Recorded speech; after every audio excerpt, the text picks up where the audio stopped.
Hello दोस्तों, आप सभी का स्वागत है आपके अपने YouTube चैनल देवरिया एजुकेशन पर।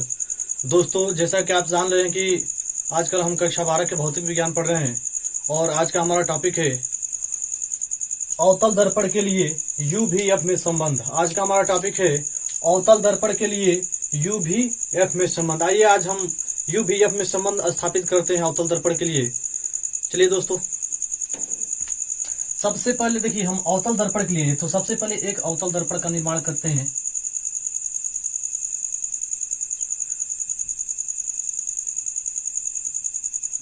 यह एक अवतल दर्पण हो गया और आप जानते हैं अवतल दर्पण का जो दर्पण का मध्य बिंदु होता है उसे हम क्या कहते हैं? दर्पण का ध्रुव।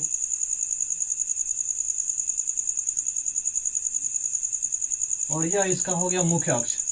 ये दर्पण का हो गया मुख्य अक्ष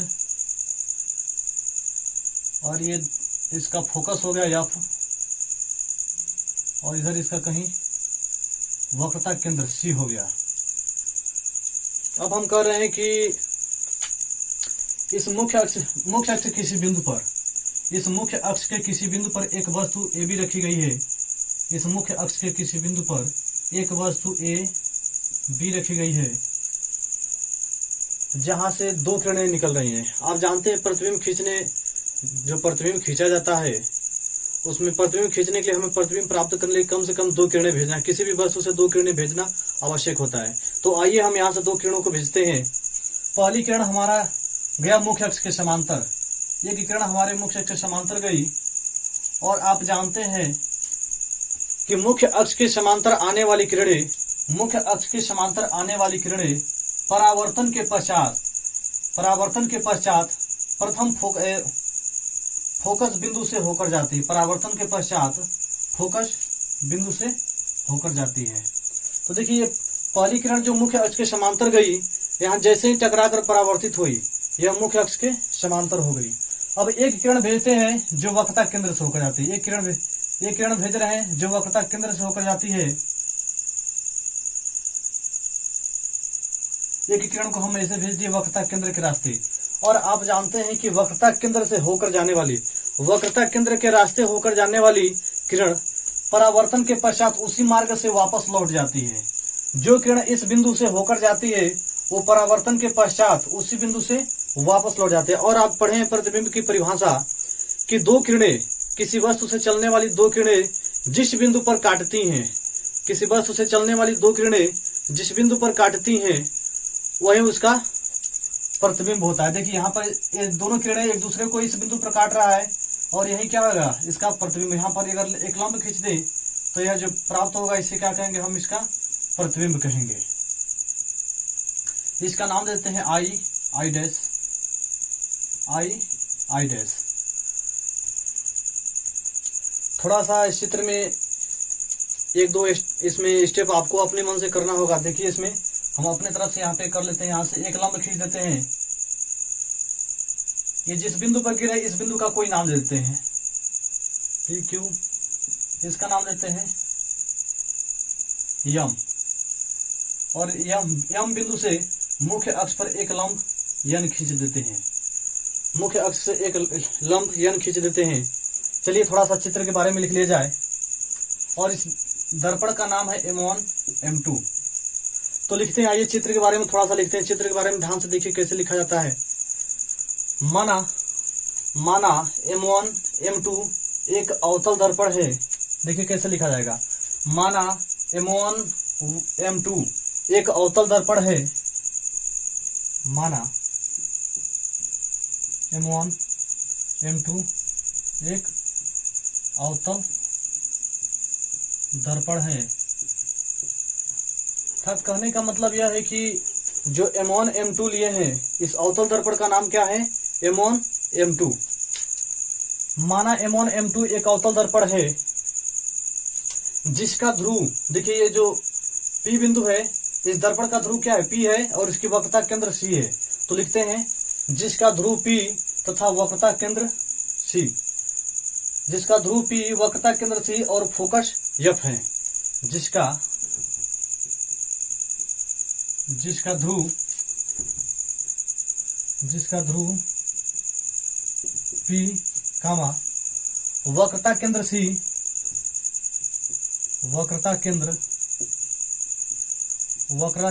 केंद्र सी तथा फोकस बिंदु कैपिटल एफ है।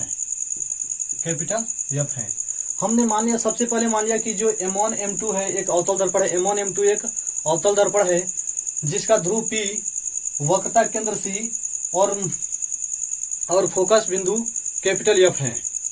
चलिए अब देखिए इसके मुख्य अक्ष के लिखे, आगे लिखेंगे कैसे, इसके मुख्य अक्ष के किसी बिंदु पर एक वस्तु AB रखी गई है।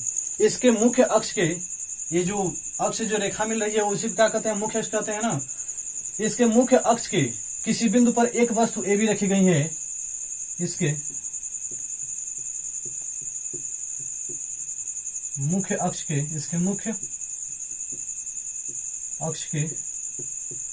किसी बिंदु पर, मुख्य अक्ष किसी बिंदु पर एक वस्तु, इस वस्तु का नाम क्या है, AB।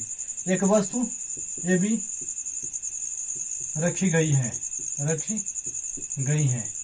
अब इस वस्तु AB का, जो वस्तु AB रखी गई इसका प्रतिबिंब II डैश प्राप्त होता है। इस वस्तु का जो प्रतिबिंब प्राप्त होता है, क्या प्राप्त होता है, देखिए II डैश लिखते हैं, रखी गई है जिसका प्रतिबिंब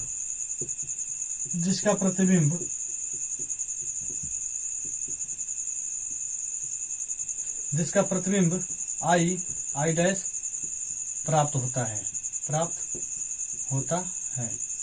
चलिए इतनी बातें हमने लिख लिए, इतनी बातें क्लियर हो गई हमारी। अब आगे हम डेरिवेशन को बढ़ाते हैं।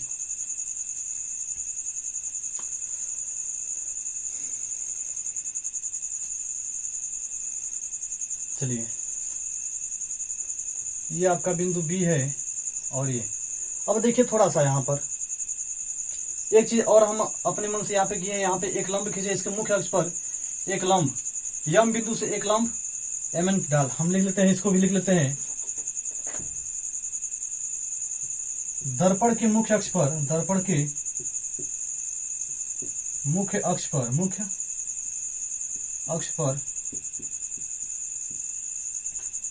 अक्ष पर लंब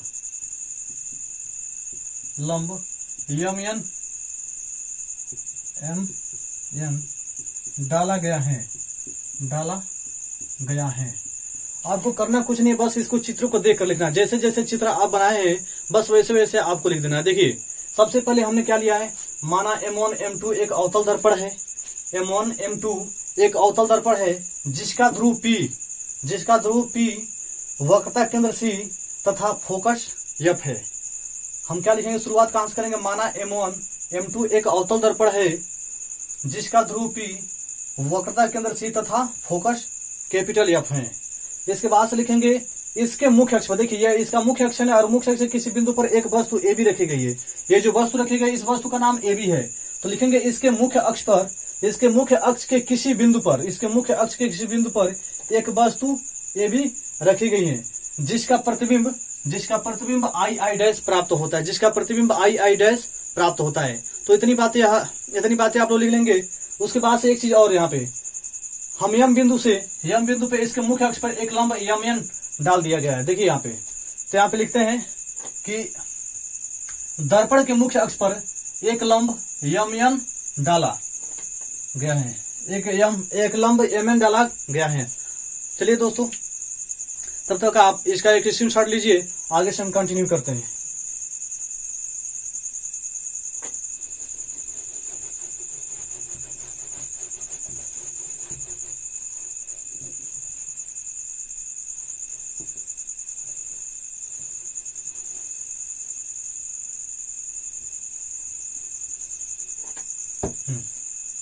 इस बिंदु का नाम था A, यह हमारा वस्तु था। चलिए आगे से हम डेरिवेशन को कंटिन्यू करते हैं यहाँ से। दोस्तों बस आप ध्यान से देखिए, ध्यान से देखिए, वीडियो को बिना मिस किए देखिए, आपको पूरे बेहतर तरीके से डेरिवेशन तैयार हो जाएगा। यह बिंदु C है। देखिए तो थोड़ा सा यहाँ पर एक त्रिभुज बन रहा है, एक त्रिभुज ये बन रहा है। यहाँ पे दो त्रिभुज दिखाए, त्रिभुज ABC और त्रिभुज सी आई आई डैश। दो त्रिभुज दिखाई दे रहे, एक ये वाला त्रिभुज और एक ये वाला त्रिभुज। इसमें देखिए ये दोनों त्रिभुज समकोणी दिखाई दे रहे हैं। समकोणी कहने का समरूप, समकोणी कह लीजिए अथवा समरूप कह लीजिए। अर्थात कहने का मतलब यदि थोड़ा सा एक बार और हम समझ लेते दूसरी, इसमें हम दिखा देते हैं कि आपको कैसे समकोणी किया हो रहा है, कैसे समरूप हो रहा है, इसको थोड़ा सा चर्चा कर लेते हैं। देखिए इस वाले त्रिभुज में आप जानते हैं कि जब दो रेखाएं एक दूसरे के प्रतिच्छेद करती हैं, जब दो रेखाएं एक दूसरे को प्रतिच्छेद करती हैं तो उसके आमने सामने का कोण, अर्थात इसको हम क्या कहते हैं शीर्षाभिमुख कोण, आमने सामने का कोण आपस में बराबर होता है। अर्थात अगर इसका नाम ए और इस कोण का नाम बी और इस कोण का सी और इस कोण का डी दिया जाए तो कोण डी कोण बी के बराबर होगा और कोण ए कोण सी के बराबर होता है। इतनी बात तो आपको क्लियर है। तो उसी प्रकार आइए इस त्रिभुज को देखिए, ये इसी प्रकार जैसे दो रेखाएं एक दूसरे को जब प्रतिच्छेद करती है तो उसके आमने सामने के कोण बराबर होते हैं। उसी प्रकार यहाँ पर देखिए एक यह रेखा है और एक ये रेखा है, तो एक दूसरे के इस बिंदु पर प्रतिच्छेद कर, जब प्रतिच्छेद करेंगे तो ये वाला कोण और ये वाला कोण दोनों बराबर होगा। देखिए ये वाला कोण और ये वाला कोण दोनों बराबर होगा कि नहीं, इसी नियम से देखिए शीर्षाभिमुख। अब देखिए यहाँ पर 90 डिग्री का बन रहा है, यहाँ पर जो कोण बना है 90 डिग्री और यहाँ पर भी 90 डिग्री का बन रहा है। तो अब देखिए किसी त्रिभुज के अगर दो कोण बराबर हो गए, तो अगर किसी त्रिभुज के दो कोण बराबर है तो उसे हम क्या कहते हैं, उसे समरूप त्रिभुज कहते हैं। और समरूप त्रिभुज का कंडीशन यह होता है कि बड़े वाले त्रिभुज का लंब बटे छोटे वाले त्रिभुज का लंब बराबर, बड़े वाले त्रिभुज का आधार बटे छोटे वाले त्रिभुज का आधार। अर्थात कहने का मतलब इनकी भुजाओं का अनुपात, इनकी भुजाओं का अनुपात आपस में बराबर होता है। यदि दो त्रिभुज समरूप हो तो उनकी भुजाओं का अनुपात आपस में बराबर होता है। भुजाओं का अनुपात कहने का मतलब बड़े वाले त्रिभुज का लंब बटे छोटे वाले त्रिभुज का लंब, बड़े वाले त्रिभुज का आधार बटे छोटे वाले त्रिभुज का आधार, ये सब आपस में क्या बराबर होते हैं। जैसे चलिए हम सिद्ध करते हैं इसको, देखते हैं त्रिभुज ए बी सी तथा त्रिभुज, इस त्रिभुज का नाम देखिए सी आई आई डैश, त्रिभुज सी आई आई डैश समरूप है, समरूप है। और जब समरूप हो जाएगा तो इनकी भुजाओं का अनुपात आपस में बराबर होता है। अर्थात कहने का मतलब बड़े वाले त्रिभुज का लंब, बड़ा वाला इसमें और इसमें देखिए बड़ा त्रिभुज कौन है, ये वाला है ना, तो बड़े वाले त्रिभुज का लंब, बड़े वाला त्रिभुज का लंब, तो लंब इसके लिए ये हो जाएगा ए बी बटे छोटे वाले त्रिभुज का लंब, इसके लिए लंब कौन है आई आई डैश। बड़े वाले त्रिभुज का लंब बटे छोटे वाले त्रिभुज का लंब बराबर बड़े वाले त्रिभुज का आधार और बटे छोटे वाले त्रिभुज का आधार। तो बड़े वाले त्रिभुज का आधार कितना है BC और छोटे वाले त्रिभुज का आधार कितना है CI। बड़े वाले त्रिभुज का आधार BC और छोटे वाले त्रिभुज का आधार CI। इसको हम समीकरण 1 बना लेते हैं। अब थोड़ा सा देखिए यहाँ पर इस त्रिभुज को, त्रिभुज यम यन यफ, त्रिभुज यम यन यफ, और एक त्रिभुज दिखाई दे रहा है यफ आई आई डैश। एक देखिए एक ये वाला त्रिभुज दिखाई दे रहा है और एक ये वाला त्रिभुज दिखाई, जैसे ये है उसी प्रकार देखिए एक ये वाला त्रिभुज और एक ये वाला त्रिभुज। तो उसी प्रकार जिस तरह ये कोण इसके बराबर हो गया है, उसी प्रकार यह कोण इसके बराबर होगा। और यहाँ पर कितना इसका बना रहा है 90 डिग्री, और यहाँ पर भी 90 डिग्री बना रहा है। तो किसी त्रिभुज का अगर दो कोण बराबर है तो तीसरा कोण भी आपस में बराबर होगा। अर्थात दो कोण अगर बराबर है तो उस त्रिभुज को हम क्या कहते हैं, दोनों त्रिभुज समरूप हैं। और समरूप त्रिभुज का कंडीशन यह होता है कि उनकी भुजाओं का अनुपात आपस में बराबर होता है। चलिए इनकी भुजाओं का अनुपात देखते हैं। इसमें देखिए इसमें भी वही कंडीशन लगेगा, बड़े वाले त्रिभुज का लंब बटे छोटे वाले त्रिभुज। पहले हम लिख लेते हैं कि त्रिभुज यम यन यफ तथा त्रिभुज यफ आई आई डैश में हम इस त्रिभुज में और इस त्रिभुज में ले रहे हैं। तो बड़े वाले त्रिभुज का लंब कौन है, देखिए यम यन। लंब का मतलब जो खड़ा है, देखिए यहाँ पे लंब का मतलब जो ऐसे 90 डिग्री पे खड़ा है। तो mn बटे बड़े वाले त्रिभुज का लंब बटे छोटे वाले त्रिभुज का लंब। छोटे वाले त्रिभुज का लंब कितना है आई आई डैश बराबर बड़े वाले त्रिभुज का आधार एफ एम, एन एफ का ये देखिए यहां से यहां तक जो दूरी है एन एफ बटे छोटे वाले त्रिभुज का आधार। तो छोटे वाले त्रिभुज का आधार कौन है, ये वाला है एफ आई, एफ आई। इसको हम समीकरण नंबर 2 कह देते हैं। अब थोड़ा सा देखिए यहाँ पर देखिए ये दोनों रेखाएं एक दूसरे के समांतर है ना, दोनों रेखाएं एक दूसरे के समांतर है। यदि मान लीजिए अगर यहाँ पर देखिए थोड़ा सा, आप जानते हैं कि दो रेखाएं जब एक दूसरे के समांतर हो जाती है, मान लीजिए दोनों रेखाएं एक दूसरे के समांतर हो जाती है, तो इनकी दूरी प्रत्येक स्थान पर बराबर होती है। मतलब जितना दूरी ये होता है उतना ही दूरी यह होता है, उतना ही दूरी यह। इसके किसी भी बिंदु पर नापेंगे तो ये जो दूरियां होंगी सबके सब बराबर होंगी। अगर दो रेखाएं समांतर हैं तो उनकी दूरी प्रत्येक स्थान पर बराबर होगी, वो कहीं भी कम और कहीं भी ज्यादा नहीं होगी। तो उसी प्रकार अगर ये दोनों रेखाएं समांतर, देखिए ये तो मुख्य अक्ष है और यहाँ से मुख्य अक्ष के समांतर भेजे हैं किरण, ये मुख्य अक्ष के समांतर अर्थात समांतर है, तो इसका मतलब इसकी दूरी प्रत्येक स्थान पर बराबर होगी। अर्थात जितना ए बी होगा उतना ही क्या होगा, एम एन होगा। तो हम लिख सकते हैं चूंकि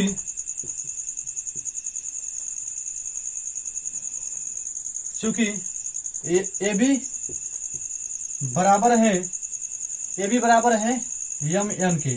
अभी आपको बताएं किस तरह से बराबर हो गया। ये दोनों रेखाएं समांतर हैं और समांतर रेखाओं के बीच की दूरी हर जगह क्या होती है, बराबर होता है। अगर दो रेखाएं, अगर मान लीजिए ऐसे ले लीजिए, अगर कह दे कि समांतर होने का मतलब ये दोनों इनके बीच की दूरियां हर जगह पे बराबर, कहीं भी नापिए ये हर जगह बराबर होंगे। तो यहाँ पर देखिए रेखाएं जब समांतर तो ए बी दूरी और एम एन दूरी दोनों आपस में बराबर होंगे ना।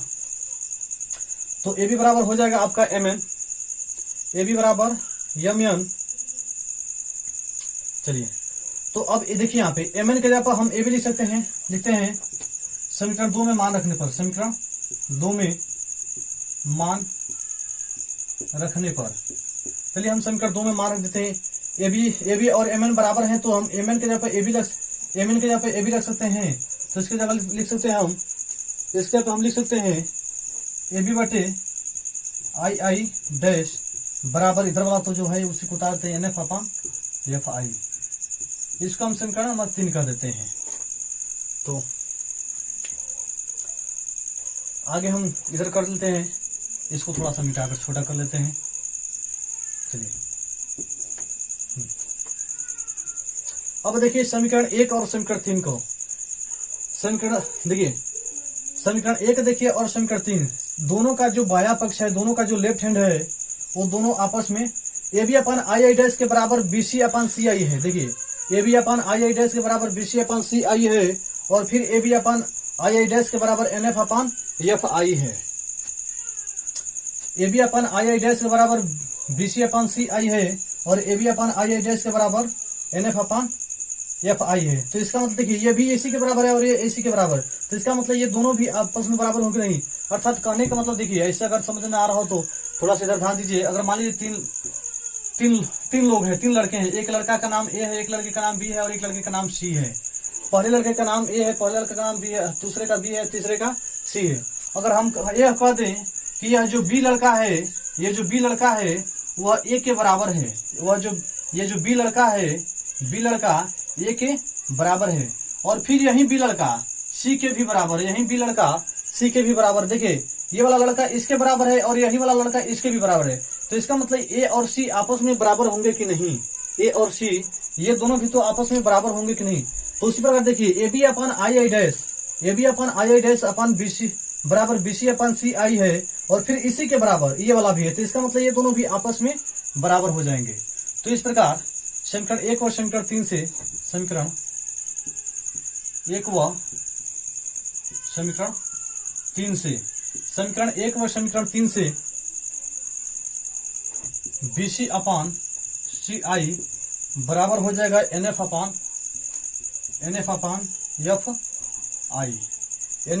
F i. दोस्तों आप इसका एक स्क्रीनशॉट लीजिए, फिर हम आगे से इसको कंटिन्यू करते हैं।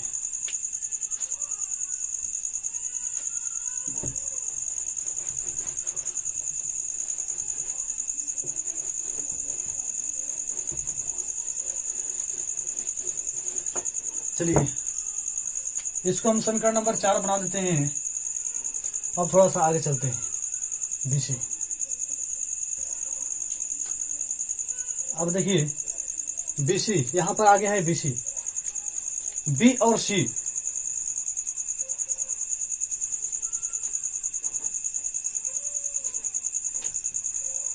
संकर चार मत बनाइए इसको, वैसे ही आप देखिए BC, हमको BC दूरी लिखना है, BC दूरी लिखना है। तो आपको पता है कि P से लेकर B की तक की जो दूरी है, इस दर्पण के ध्रुव से लेकर वस्तु की जो दूरी है उसे हम क्या कहते हैं, वस्तु की दूरी। और वस्तु की दूरी को U से प्रदर्शित करते हैं। यहां से जो यहां तक की दूरी है वो कितना है, उसे हम कितना कहते हैं, U। और दर्पण के ध्रुव से प्रतिबिंब की जो दूरी है उसे हम V कहते हैं। दर्पण के ध्रुव से प्रतिबिंब I की दूरी, जो प्रतिबिंब I है, जितना दूर I बना है उसको हम क्या कहते हैं, V। और उसके बाद दर्पण के ध्रुव से फोकस बिंदु के बीच की दूरी को हम क्या कहते हैं, स्मॉल या फोकस दूरी कहते हैं। और हमको इन्हीं तीनों के बीच संबंध स्थापित करना है। तो आइए थोड़ा सा हम इसको देखते हैं। अब हम BC दूरी तो हमको पता नहीं है, हमको यहां से यहां तक दूरी पता है, यहां से यहां तक दूरी पता है, और यहां से यहां तक पता है, लेकिन हमको यहां से ये दूरी नहीं पता है। तो इसको हम ऐसे नहीं कर सकते। देखिए, और एक चीज और बता भूल गए आपको कि C से लेकर P तक की जो CP, उसे हम क्या करते हैं, वक्रता त्रिज्या। वक्रता केंद्र से दर्पण के ध्रुव के बीच की दूरी को हम क्या कहते हैं, वक्रता त्रिज्या। अब देखिए इस दूरी को, अगर इस दूरी को लिखना हो तो इस पूरे दूरी में से अगर इतना दूरी घटा दिया जाए, देखिए BC दूरी को अगर लिखना हो और इस पूरे दूरी में से हम इस दूरी को घटा दिया जाए तो जो बचेगा वही ना ये दूरी होगा। अगर मान लीजिए पूरी रेखा है, ये पूरी रेखा है, देखिए इसका नाम P है और यहाँ पर बिंदु C है और यहाँ पे B है। अगर हमको BC दूरी ज्ञात करना हो, अगर पूरी दूरी पता हो, पूरी दूरी कितना है 20 मीटर, और यहाँ से यहाँ तक 15 मीटर है, यहाँ से यहाँ तक जो है दूरी वो 15 मीटर है। अगर BC दूरी ज्ञात करना हो तो पूरी दूरी में से इस दूरी को अगर घटा दे तो जो बचेगा वही ना ये दूरी होगा, जो बचेगा वही दूरी होगा। उसी प्रकार इस पूरे दूरी में से अगर इस दूरी को हम माइनस कर दें तो जो बचेगा वो यही दूरी। तो BC को हम क्या लिखते हैं, BP PB, ऐसे लिख सकते हैं, PB minus PB minus PC, अर्थात यहां से यहां तक की बीच की दूरी बटे। अब देखिए यहां पर आ गया CI। तो यहां से यहां तक दूरी आपको नहीं पता, यहां से यहां तक पता है लेकिन यहां से यहां तक नहीं पता है, फिर यहां से यहां तक पता है। तो इसको भी हम कैसे लिख सकते हैं, इस पूरी दूरी में से अगर इतना दूरी हम घटा दें तो जो बचेगा वही ना CI दूरी होगा। तो पूरी दूरी का नाम क्या हो जाएगा, PC माइनस PI दूरी अगर घटा दें तो जो बचेगा वही। अब NF की बात करते हैं। चलिए NF तो हमको पता नहीं है, तो NF को NF ही रहने दीजिए, अपान इधर क्या है FI। अब देखिए ये दूरी भी नहीं पता है, तो अगर हम पूरी दूरी में से देखिए थोड़ा सा, अगर पूरी दूरी में से यहां से यहां तक जो पूरी दूरी है इसमें से हम इसको घटा दें तो जो बचेगा वही ना होगा। तो पूरी दूरी कितना है PI, अब माइनस इसको हम क्या कर सकते हैं, PF। इसको हम समीकरण नंबर 4 कर दें। थोड़ा सा अब देखिएगा यहाँ पर थोड़ा सा ध्यान देने योग्य, यदि दर्पण बहुत छोटा हो, यदि दर्पण को क्या कर ले हम बहुत छोटा ले ले, अगर मान लीजिए इतना छोटा हो जाए तो यह जो P बिंदु है वो तो यहीं पे रहेगा अपने स्थान पे, लेकिन जो ये मुख्य के समांतर जो यम बिंदु है वो P के काफी समीप हो जाएगा, और यहाँ से अगर लंब डालेंगे तो ये जो N बिंदु था ये लगभग P बिंदु के एकदम करीब मिलेगा। ये जो अगर मान लीजिए अगर ये M बिंदु P के बहुत समीप हो, अगर मान लीजिए यहाँ कहीं इधर कहीं हो, तो यहाँ से अगर लंब खींचते हैं तो ये N बिंदु कहाँ पर आएगा, इधर कहीं एकदम P बिंदु पर ही लगभग आ जाएगा। मतलब इस N बिंदु और P बिंदु दोनों ही क्या हो जाएंगे, एकदम एक ही बिंदु पर हो जाएंगे। जब एक ही बिंदु पर N बिंदु भी है और एक ही बिंदु पर P बिंदु है तो N से लेकर P के बीच की दूरी और N से लेकर F के बीच की दूरी दोनों आपस में क्या हो जाएंगे, बराबर हो जाएंगे। तो चलिए लिखते हैं हम आगे,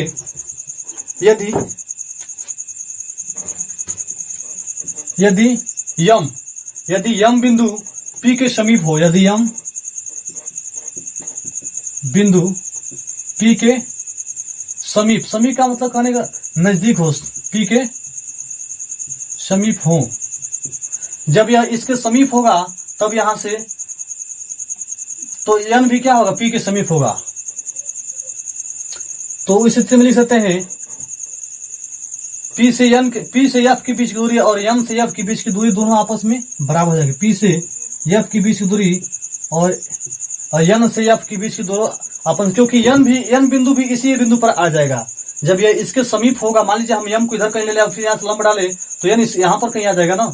तो यहाँ से इसके बीच की दूरी और n से इसके बीच की दूरी दोनों आपस में बराबर हो जाएंगे। तो अब लिखते हैं समीकरण 5 से, समीकरण 4 से। तो हम NF की जगह पर अब लिख सकते हैं PF, NF की जगह पर लिख सकते हैं PF। तो इधर हो गया PB minus PC upon PC minus PI बराबर NF की जगह पर हम लिख सकते हैं PF upon PI minus PF। चलिए अब थोड़ा सा दूरियों को हम प्रकट करते हैं। ये आपका मेन समीकरण हो गया। अब देखिए, ये जो यहां से यहां तक के बीच की दूरी है, इसे हम क्या कहते हैं, इस मान लिया फोकस दूरी। और यहां से जो प्रतिबिंब से दर्पण के ध्रुव और प्रतिबिंब के बीच की दूरी को हम प्रतिबिंब की दूरी कहते हैं, और इसे हम कैपिटल स्मॉल v से प्रदर्शित करते हैं। और दर्पण से वस्तु की दूरी को, इस दर्पण से ये जो वस्तु है यहां से यहां तक की जो दूरी है टोटल दर्पण से, इस दर्पण से, उसे हम क्या कहते हैं, वस्तु की दूरी कहते हैं। और वक्रता दर्पण के ध्रुव से वक्रता केंद्र के बीच की दूरी को वक्रता त्रिज्या कैपिटल R कहते हैं, वक्रता त्रिज्या कैपिटल R कहते हैं। तो इतनी चीजें पता है तो आप इसको आसानी से कर सकेंगे। चलिए थोड़ा सा एक बार हम मिटाते हैं इसको।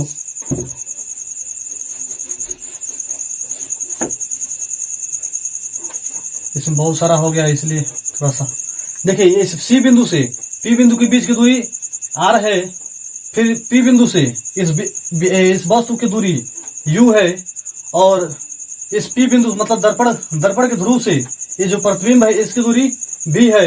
इस P बिंदु से F के बीच की दूरी कितना है, स्मॉल f। तो चलिए अब देखिए, तो P से लेकर PC, यहां से P और C के बीच की दूरी कितना है, P और C के बीच की दूरी, P से C के बीच की दूरी कितना है, कैपिटल R। तो यहाँ पे PC की जगह पर हम क्या लिख सकते हैं, कैपिटल R। एक चीज और, P से B के बीच की दूरी, P से B के बीच की दूरी, ये वस्तु की दूरी है ना। देखिए P से B के बीच की दूरी कितना है, U। तो इस जगह पर हम लिख सकते हैं U। माइनस चिन्ह है, माइनस चिन्ह लगा दीजिए। P और C, P से C के बीच की दूरी, P से C की बीच की दूरी कितना है, कैपिटल R। तो कैपिटल R लिख देते हैं। थोड़ा सा एक बात और ध्यान रखिएगा, आप चिन्ह परिपाटी जब पढ़े होंगे तो आपको बताया गया था कि लेंस के बाएं साइड की सभी दूरियां ऋणात्मक रखी जाती है, लेंस की बाएं साइड की सभी दूरियां माइनस में रखी जाती है। तो इधर सभी जितनी भी दूरियां रखेंगे हम, उसे हम क्या रखेंगे, माइनस चिन्ह के साथ रखेंगे। तो P से B के बीच की दूरी कितना है, U है, लेकिन इसे हम अगर ये दर्पण के इस साइड है इसलिए हम क्या रखेंगे, इसे माइनस में, इसे लिखेंगे माइनस U। फिर माइनस चिन्ह ये है आपका। और P से C के बीच की दूरी कैपिटल R है, लेकिन ये दर्पण के इस साइड है इसलिए इसे हम क्या रखेंगे, इसे भी हम माइनस में रखेंगे अपॉन PC।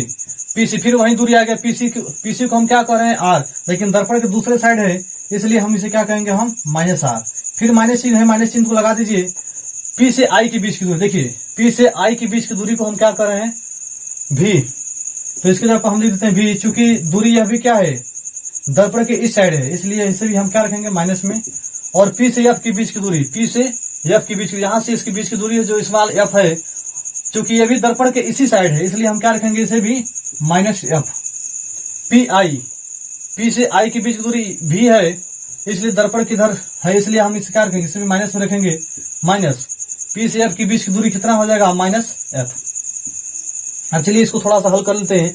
अगर आप प्लस में रखेंगे तो भी आंसर आ जाएगा, प्लस में रखेंगे तो भी आंसर आ जाएगा, लेकिन वहां पे वो कोई रूल नहीं है, आप अपने नियम के हिसाब से। चलिए ऊपर देखिए, ऊपर से आप माइनस चिन्ह कॉमन ले लीजिए, अभी कट जाएगा, माइनस चिन्ह यहाँ से खत्म हो जाएगा, जितनी माइनस दिखाई दे रहे हैं एकदम कम हो जाएंगे। ऊपर से माइनस चिन्ह कॉमन ले लिए तो ऊपर क्या बच गया आपका, ऊपर बच गया U माइनस R। देखिए यहाँ से माइनस कॉमन ले लिए तो ये वाला माइनस तो बचा रहेगा। अब बटे नीचे से जब माइनस इन कॉमन लेंगे तो आर माइनस भी इतना बच गया और ये माइनस से माइनस कैंसिल हो गया। इधर भी माइनस इन कॉमन ले लिए ऊपर तो एफ, नीचे से माइनस इन कॉमन ले लेते कितना हो जाएगा भी माइनस एफ। देखिए एक माइनस कॉमन लेके एक माइनस है तो यहाँ भी माइनस से माइनस कैंसिल हो गया और यहाँ पे हमारा बच गया u माइनस आर अब बटे r माइनस भी बराबर f बटे v माइनस एफ। एक चीज और ध्यान दीजिए, यहाँ पर हमको r में कोई संबंध नहीं दर्शाना, अर्थात यहाँ से हमको r को हटाना पड़ेगा। तो r के लिए एक संबंध पड़े थे फोकस दूरी तथा वक्रता त्रिज्या में संबंध। आपको बताया गया था कि जो फोकस दूरी होती है एफ वो वक्रता त्रिज्या, इस पूरे वक्रता त्रिज्या का आधा होता है। अर्थात जितना फोकस दूरी होगा उसका दो गुना ये होता है। तो हम लिखेंगे f equal to r by two से। जब f equal to r by two तो यहाँ से आर बराबर निकालें तो कितना हो जाएगा 2f। आर बराबर कितना हो जाएगा 2f। चलिए इधर वाला मिटा रहे हैं।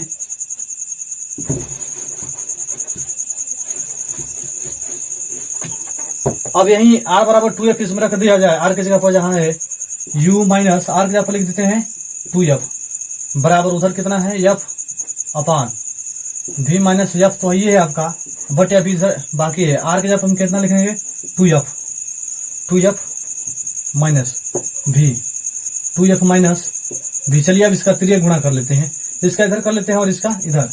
तो इसका जब इसमें करेंगे 2f का f में करेंगे तो उधर कितना हो जाएगा 2f स्क्वायर। इसका काम खत्म। माइनस v का जब करेंगे तो कितना हो जाएगा माइनस v और f।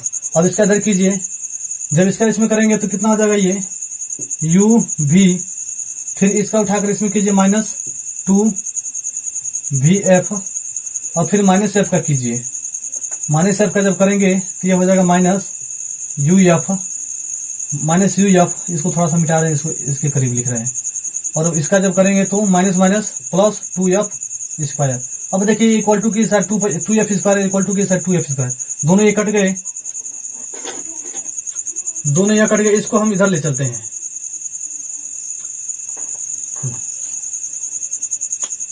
ये काम किया जाए,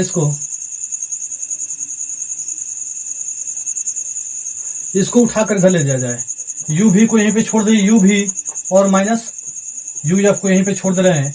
अब देखिए इस माइनस 2vf को इक्वल टू को साइड दे रहा है तो क्या हो जाएगा प्लस 2vf माइनस u भी माइनस vf है। यहाँ पर देखिए माइनस इधर माइनस 2vf है, इसको उधर ले जाए इक्वल टू के तो ये प्लस हो गया और एक माइनस इधर ये है।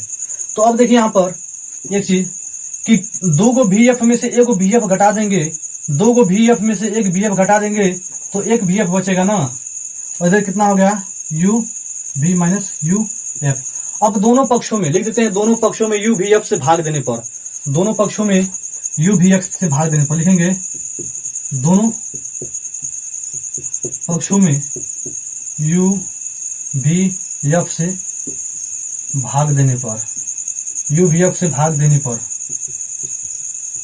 जब हम u vf में भाग देते हैं तो आइए देखते हैं क्या होता है। दोनों पक्षों में दे देते हैं, यहाँ पर भी हो जाएगा u v अपान, हम भाग किसे दे रहे हैं u vf में, u vf से माइनस uf तो आपका ही है और भाग दे रहे हैं u vf से बराबर vf तो इधर ही है और इधर कितना भाग दे रहे हैं u vf से। तो देखिए तो यहाँ पर u से u कट गया, v से v कट गया। यहाँ पर देखिए u से u कट गया और f से f कट गया। यहाँ पर देखिए f से f कट गया और v से v कट गया। बचा क्या आपका, जो बचा उसको लिख लेते हैं। यहाँ पर बच गया ऊपर 1 बटा, इसको इधर लिखते हैं, इधर लिखें तो बेहतर रहेगा। यहाँ पर बच गया 1 बटा f माइनस चिन्ह है, माइनस चिन्ह बच गया। और यहाँ पे क्या बचा, ऊपर तो कट गया पूरा तो ऊपर 1 बच गया बटे नीचे क्या बच गया v बराबर इधर क्या बच गया आपका, देखिए ऊपर पूरा कट गया और इधर क्या बच गया 1 बटा u। अब इसको उधर भेज देते हैं, इसको इक्वल टू के उस साइड भेजेंगे तो चिन्ह इसका बदल जाएगा। तो 1 बटा f बराबर हो जाएगा 1 बटा v, उधर जाएगा तो प्लस हो जाएगा ना, प्लस 1 बटा u। यही आपका दर्पण समीकरण है, यही u vf में संबंध स्थापित करना है। यही अवतल के लिए भी होगा और यही उत्तल दर्पण के लिए भी होगा। उम्मीद करते हैं दोस्तों आज जो पढ़े आप पढ़े वो आपको बेहतर तरीके से समझ में आया होगा। अगर समझ में आया हो तो आप वीडियो को एक लाइक कर दीजिए और दोस्तों में आप अधिक से अधिक शेयर कीजिए। अभी तक हमारे चैनल पर अगर नए हो तो चैनल को सब्सक्राइब कर लीजिए। तब तक के लिए